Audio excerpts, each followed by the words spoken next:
জাহ্নবী ৰয়, অভয়াপুৰীৰ জাহ্নবী ৰয়,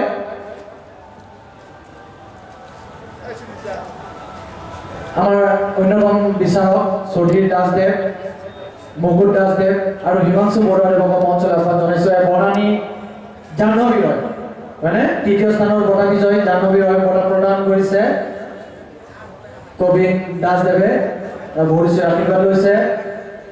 উৎকণী বঁটা লাভ কৰিবলৈ সক্ষম হৈছে এই শিতানত নিম্ন শাখাত ভূপেন্দ্ৰ সংগীত প্ৰতিযোগিতাৰ বৰ্ণানী ৰয় আমি মঞ্চলৈ আহ্বান জনাইছো।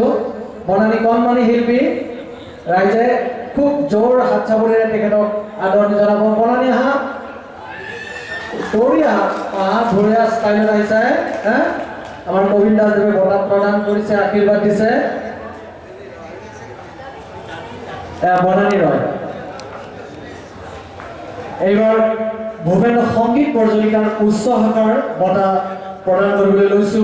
প্ৰথমতে ঘোষণা কৰিছো ফলাফল উচ্চ শাখাত প্ৰথম স্থান লাভ